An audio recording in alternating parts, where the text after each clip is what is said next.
Rarity is recognizing the rarity of time, place, and circumstances associated with physical evidence found in or near the crime scene and the crime scene.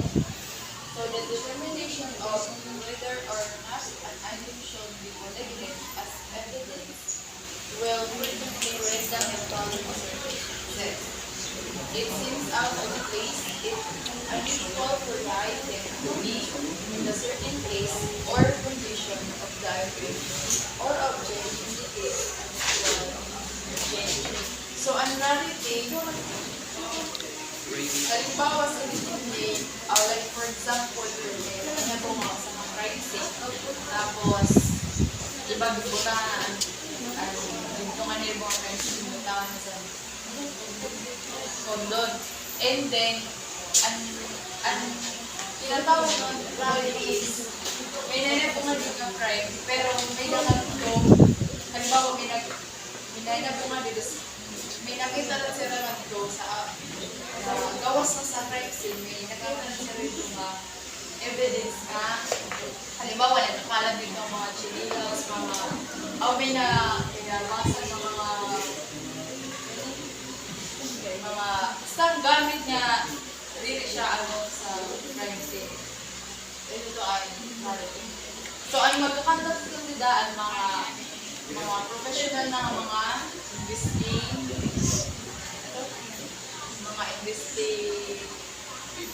investigator. So, theory of transfer. Ito object na kung ito kanta, there would be frequently be a transfer of small amounts of material from one to the other.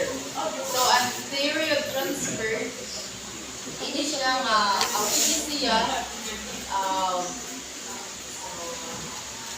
kung ba, like, for example, kayo sa crime scene, tapos,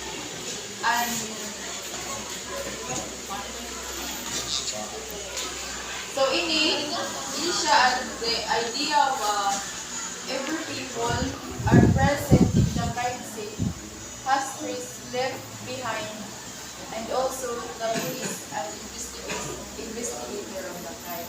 So, bakit ba kung halimbawa, ini nga usa nga evidence na diri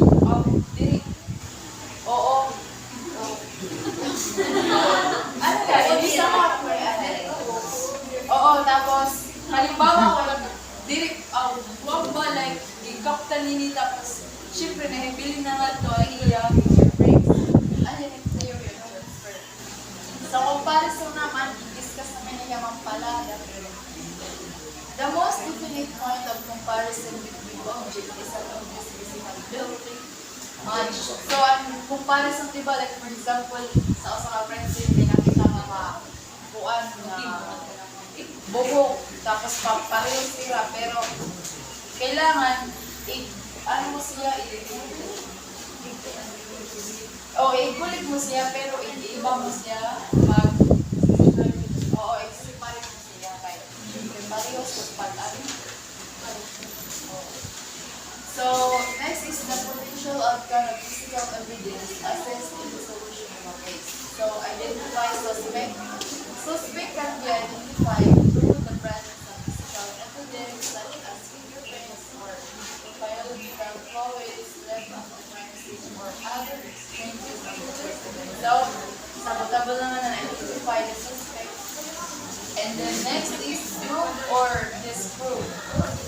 Physical evidence can help prove or disprove a suspect's alibis, such as the presence of a safe insulation on an individual's shoes who denies being at the scene of a safe ball work. So, prove or disprove, ini siya at prove kuan.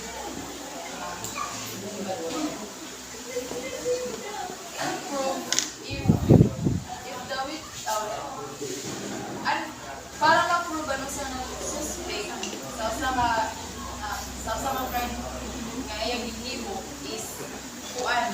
Like for example, nakita siya sa CCTV or kuan sa mga CCTV. Kung di niya gikuha ng isang crime. And then at this point naman is kung dito kung ang suspect is magyaka niya, wala ito niya ginawa nga crime. Hindi na hinapo. Connect suspect to a crime. Suspect can be connected to the crime through the presence of physical evidence that proves their involvement, such as their fingerprints being discovered on the other side of a cash drawer at the state of the ring. So, connect suspect to a crime. So, para maging connected sa mga suspect sa mga crime, Storage na or para ma-prove siya para ma-prove na involved siya is halimbawa kung pina-trace ka fingerprints or mga identify property connected a crime with a crime. As a result of a die excluding during a robbery, the cuff as well as the hands and clothes tracing of a suspect can be readily identified. The unique properties of the die will help an investigator identify the tainted cash and prove the suspect. The suspect will be hard pressed to explain how the unique die used in the diaphragm came in contact with his or her hands and clothing.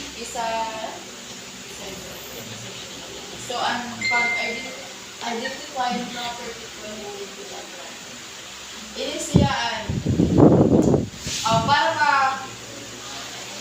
para makuan dahil sa mga investigator kilalaan pag-identify sa kuan suspect is ang iya mga nabiling nga mga gamit like fingerprints or mga iya gamit na pag-kuan develop a modus operandi. Modus operandi are patterns of criminal behavior that can be associated with a particular criminal. 19th August Vollmer, chief of the Berkeley, California Police Department in the United States, introduced the concept of modus operandi which involves the systematic classification non-criminal behavior. So, mga kasi nga develop ang modus operandi. Kung ano niya siya, mga paghihimok sa mga modus. Okay na?